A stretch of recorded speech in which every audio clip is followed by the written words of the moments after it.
Welcome to AV classes for civil से। जैसा कि आप जानते हैं, AV classes for civil services में ज्योग्राफी नाम की एक सीरीज़ चल रही है, इंडियन ज्योग्राफी नाम की। उसी दिशा में ये 7वां लेक्चर होगा। आज का लेक्चर होगा अपवाह तंत्र, ड्रेनेज सिस्टम। ड्रेनेज सिस्टम क्या होता है, आइए देखते हैं। जैसे ड्रेनेज सिस्टम मतलब होता है कि एक मुख्य नदी और उसकी सहायक नदियों के माध्यम से जो जल के प्रवाह की निश्चित दिशा होती है, उसी को ही ड्रेनेज सिस्टम बोलते हैं। ड्रेनेज सिस्टम फिर से एक बार देख लेते हैं। जैसे कि एक मुख्य नदी, उसकी सहायक नदियों के माध्यम से जल के निश्चित धारा के प्रवाह की दिशा को ही ड्रेनेज सिस्टम कहते हैं। ठीक है, निश्चित दिशा में और निश्चित धारा जो बनाता है विशेष क्षेत्र में, उसे ड्रेनेज सिस्टम बोलेंगे। तो आइए हम देख लेते हैं गंगा का जो अपवाह तंत्र है, भारत में सबसे बड़ा अपवाह तंत्र है। ठीक है, ड्रेनेज सिस्टम है। तो उसी दिशा में हम देख लेते हैं। इस गंगा के बारे में थोड़ा सा एक विशेष जानकारी आउटलाइन देख लेते हैं। जैसे कि गंगा भारत की सबसे बड़ी नदी है और पवित्र नदी भी है। यह हिंदुओं की बहुत ज़्यादा ही पवित्र है हिंदुओं के लिए। और इसकी जो लंबाई है ना 2525 किलोमीटर है। 2525 किलोमीटर है और ये भारत की सबसे बड़ी नदी है, मतलब लेंथ के हिसाब से। तो हम देख लेते हैं ये कहाँ से निकलती है। यह गंगोत्री के गोमुख से निकलती है। ओके, कहाँ से निकलती है, इसका उद्गम स्थल क्या है, गंगोत्री के गोमुख से। अब हम लोग देख लेते हैं ये हरिद्वार में प्रवेश करते हैं। यहाँ पे एक हरिद्वार है, वहाँ पे ये समतल भूमि में प्रवेश करती है। ठीक है, उसके बाद हम लोग देख लेते हैं ये इसका इंड कहाँ पे होता है। वेस्ट बंगाल के कहाँ पे, फरक्का नाम के स्थान पर बांग्लादेश में प्रवेश करती है। ठीक है, पश्चिम में यहाँ पे ये, उसके बाद ये प्रवेश करती है बांग्लादेश में। फरक्का नामक ये वेस्ट बंगाल का स्थान है और उसके बाद ये प्रवेश करती है बांग्लादेश में। तो वहाँ पे किस नाम से जानी जाती है, पद्मा नाम से जानी जाती है। ठीक है, गंगा नाम क्या हो जाएगा, पद्मा। कहाँ पर, बांग्लादेश में, बांग्लादेश में। ओके, हम लोग देख लेते हैं। और ये बांग्लादेश में प्रवेश करने के बाद ये किससे मिलेगी, ब्रह्मपुत्र नदी से, ब्रह्मपुत्र रिवर से। ठीक है, ब्रह्मपुत्र रिवर को बांग्लादेश में क्या बोलते हैं, जमुना के नाम से बोलते हैं। ठीक है, जमुना के नाम से जानते हैं। उसके बाद ये जमुना और गंगा जो है, उसके बाद ये मेघना नदी मिल जाएगी, मेघना नदी से। ठीक है, इनका संगम होगा मेघना नदी से। उसके बाद ये बंगाल के खाड़ी में, बे ऑफ बंगाल में अपना जल प्रवाहित करेंगे। तो ये पूरा इतना सिस्टम है गंगा का। ओके, अब इसके बाद हम देख लेते हैं ट्रिब्यूटरी कौन कौन सी हैं गंगा की। Tributary of Ganga. ठीक है, गंगा की सहायक नदियाँ। Okay, tributary of Ganga.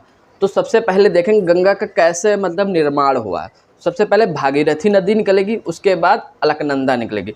Alaknanda Bhagirathi जब एक दूसरे से मिलेंगे तो उसके बाद गंगा का नाम पड़ेगा। ओके, गंगा का नाम उसके बाद पड़ेगा। उसके बाद सबसे जो पश्चिम में मिलेगी ना, लेफ्ट हैंड में, सबसे पश्चिम में लेफ्ट हैंड में मिलेगी रामगंगा। ठीक है, रामगंगा नाम की एक नदी इसके पश्चिम में और लेफ्ट हैंड में मिलेगी।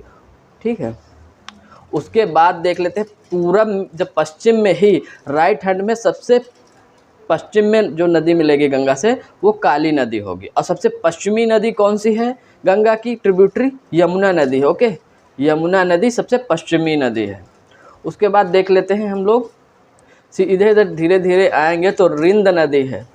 रिंद नदी है, ये किसकी नदी है, सहायक नदी है यमुना नदी की। ओके, रिंद नदी गंगा की सहायक नदी, गंगा की वही सहायक नदियां हैं जो डायरेक्ट गंगा से मिलती हैं। अगर इनडायरेक्ट मिलेंगे तो उसको सहायक नदी नहीं बोलेंगे, उसकी जो मुख्य धारा हुई उसको बोलेंगे। ठीक है, इसके बाद हम देख लेते हैं गोमती नदी, शारदा नदी मुख्य नदी, मतलब मुख्य सहायक नदी नहीं है उसकी, गंगा की।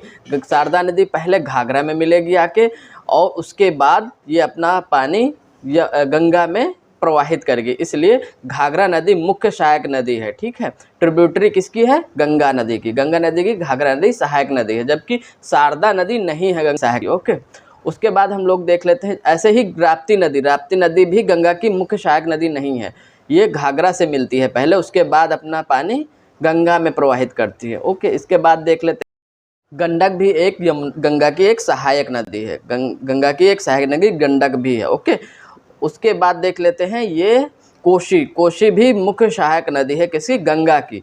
कोशी की और ट्रिब्यूटरी हैं जैसे कि घुघरी, कपाला, बागमती, लाल बकिया। ये आपने बहुत 99% लोग ये नए नाम सुना होगा। लाल बागमती, लाल बकाया, बागमती, कपाला और घुघरी, ये बहुत कम ही देखने को मिलते हैं और ये एग्ज़ाम में आ भी सकते हैं क्योंकि ये नेचर चेंज हो गया एग्ज़ाम जो क्वेश्चन पूछने का।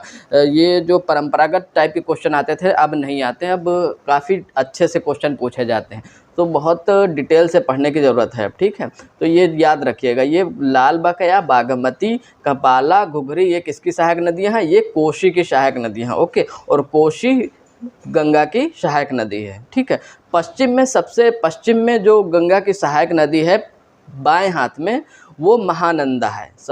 पूरब में सबसे लास्ट में मिलने वाली जो गंगा की सहायक नदी है वो महानंदा है। ओके, महानंदा। उसके बाद हम लोग देख लेते हैं पश्चिम में फिर से दाएं हाथ में कौन कौन सी गंगा की सहायक नदियां हैं। दाएं हाथ में मुख्य सहायक नदी है वो यमुना है और ये सबसे पश्चिमी नदी है किसकी? गंगा की। सबसे गंगा की पश्चिमी नदी है। ओके, जो सहायक नदी। उसके बाद देख लेते हैं चंबल। चंबल किसकी सहायक नदी? चंबल यमुना की सहायक नदी है, गंगा की नहीं है। चंबल यमुना की सहायक नदी है।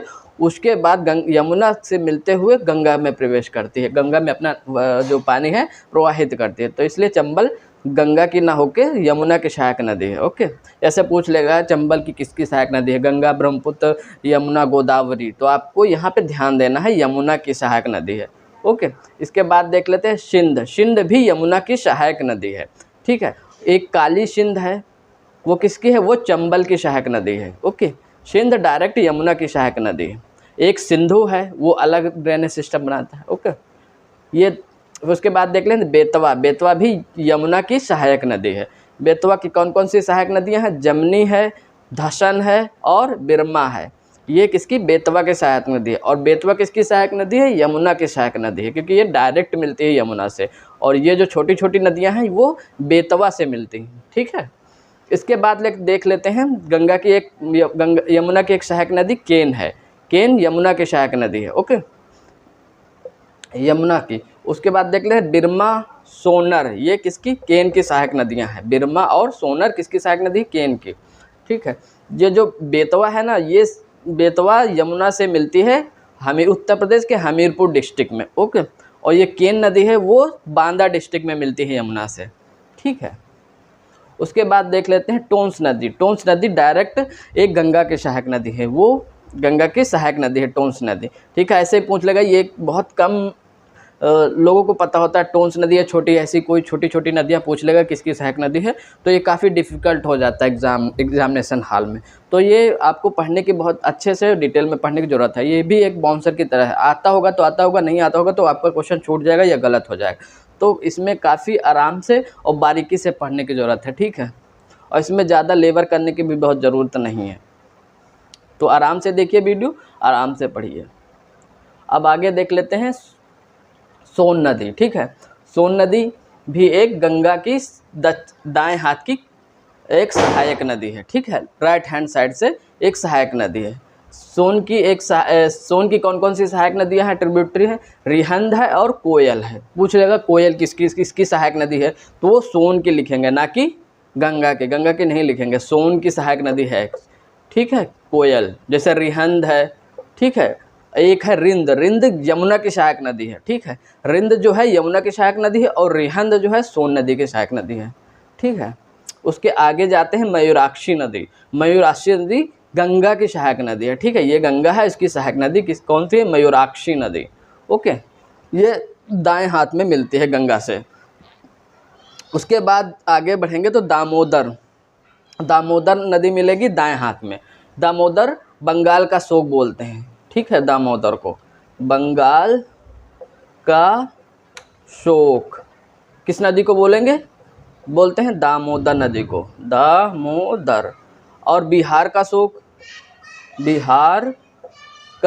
शोक किसे बोलते हैं? कोसी नदी को। कोसी नदी को बिहार का शोक क्यों बोलते हैं? क्योंकि ये जब बारिश होती है या कभी कभी ऐसा प्रचंड रूप धारण करती हैं ये नदियाँ कि बहुत ज़्यादा नुकसान फैलाते हैं, जन धन माल का और सब चीज़ का बहुत ज़्यादा नुकसान होता है, इसलिए बिहार का शोक कोसी नदी को बोलेंगे क्योंकि ये बहुत अपने उफान पे आ जाती है, कभी कभी बहुत ज़्यादा नुकसान होता है इनसे।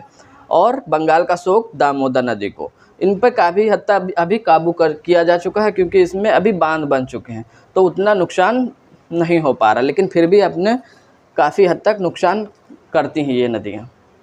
ओके, इसके बाद देख लेते हैं गंगा की एक सहायक नदी हुगली नदी, ठीक है। और सबसे लास्ट में गंगा की सहायक नदी कौन सी है? कंसाई। जैसे पूछ लेगा कंसाई किसकी सहायक नदी है, क्योंकि कंसाई 99.99% लोगों को पता नहीं होता है कि कंसाई बिल्कुल छोटी नदी है और उतना प्रकाश में नहीं आती है, ठीक है। तो ये बहुत ज़रूरी है, कंसाई किसकी नदी है। जैसे रिंद और कोयल, रिंद कोयल, सई नदी किसकी है? गोमती नदी की सहायक नदी है। तो ये बहुत ज़्यादा थोड़ा दिक्कत होता है। जमनी नदी किसकी सहायक नदी है? जमनी बेतवा की सहायक नदी है। ओके, ये काफ़ी मतलब गहराई से थोड़ा सा आराम से पढ़ने की ज़रूरत है इसमें। सबसे लास्ट में कंसाई नदी मिलेगी, ठीक है, गंगा में। उसके बाद ये सारा हो गया है, ठीक है। हम लोग देख लेते हैं, ऐसे ही क्वेश्चन बन जाते हैं, जैसे कि गंगा की सबसे पश्चिमी ट्रिब्यूटरी कौन सी है? तो ट्रिब्यूटरी बोलेंगे कौन सी? यमुना, ठीक है। पश्चिम, गंगा की सबसे पश्चिम में कौन सी नदी मिलती है पहले? ठीक है, कौन सी नदी मिलेगी? ये मिलेगी दाएं हाथ में काली नदी मिलेगी, ठीक है। और बाएं हाथ में सबसे पहले कौन मिलेगी गंगा में? राम गंगा मिलेगी। ओके, ये हो गया। उसके बाद हम लोग देख लेते हैं सीक्वेंसिंग, हम लोग कर लेते हैं दाईं हाथ में कौन कौन से मिलेंगे, ठीक है। दाईं हाथ की सहायक नदियाँ, ठीक है। ऐसे बहती है ना, तो ये दायां हो जाएगा, ये बायां होगा। ओके, ये बायां और ये इसके नीचे दायां, ठीक है, ये दायां हाथ, ठीक है। तो यमुना, ओके, यमुना पहले मिलेगी, उसके यमुना, फिर ये काली, दाएं हाथ की काली मिलेगी, यमुना काली। उसके बाद टोंस, ठीक है, टोंस रिवर, सोन रिवर, सोन, मयूराक्षी रिवर, ठीक है। उसके बाद दामोदर रिवर, दामोदर। उसके बाद कंसाई रिवर। ओके, ये इतनी नदियां हैं जो दाएं हाथ से मिलती हैं, मुख्य सहायक नदी हैं, मेन ट्रिब्यूटरी हैं, इन्हें ही ट्रिब्यूटरी बोलेंगे। ये छोटी छोटी नदियों को ट्रिब्यूटरी नहीं बोलेंगे गंगा की, ये यमुना की सहायक नदियां हैं। ओके, इसको भी देख लेंगे अभी, ठीक है। अब गंगा की बाएं हाथ की, बाईं ओर की सहायक नदियाँ, ठीक है। सबसे पहले बाईं ओर क्या मिले? पश्चिम से जाएंगे तो रामगंगा मिलेगी, रामगंगा मिलेगी। उसके बाद धीरे धीरे पूरब की तरफ आएंगे हम लोग, तो यहाँ पे मिलेगी गोमती नदी, ठीक है, गोमती नदी। ओके, उसके बाद धीरे धीरे आएंगे पूरब की तरफ, तो घाघरा नदी, जो कहाँ पे है? श्रावस्ती और बहराइच साइड में बहती है। ओके, उसके बाद देख लेंगे गंडक। उसके बाद देखेंगे हम कोसी, महानंदा, पूरब में सबसे लास्ट में मिलने वाली नदी है महानंदा। ओके, ये दामोदर, ये दामोदर तो दाईं हाथ की नदी है, ठीक है। इतना हो गया, तो ये मेन ट्रिब्यूटरी। और ये सीक्वेंसेस से पूछ लेता है, जैसे कि कौन से पश्चिम से पूरब की ओर पहले मिलेगी, कौन से बाद। जैसे पूछ लेगा कि दाईं से बाईं ओर, पूरब से पश्चिम की तरफ इन नदियों को सजाओ, ठीक है। तो जैसे एक काली नदी दे देगा, इसके बाद महानंदा दे देगा, उसके बाद घाघरा दे देगा, इस तरह से इधर उधर मिसमैच दे देगा। और कुछ ऐसे एक विकल्प ऐसा होगा जिसमें बिल्कुल सीक्वेंसिंग होगा, तो वो आपको छांटना पड़ेगा। इसलिए इसमें थोड़ा सा याद करने की भी ज़रूरत है। याद क्या है इसमें, मतलब मैप में अच्छे से अगर देख लोगे तो काफ़ी हद तक आपका कॉन्सेप्ट क्लियर हो जाएगा। कुछ ज़्यादा इसमें टेंशन लेने की ज़रूरत नहीं है, और काफ़ी अच्छे से पढ़ो और जो ना समझ में आए बार बार पढ़ो, और जो नहीं समझ में आता है तो कमेंट में ज़रूर बताइएगा। Thank you.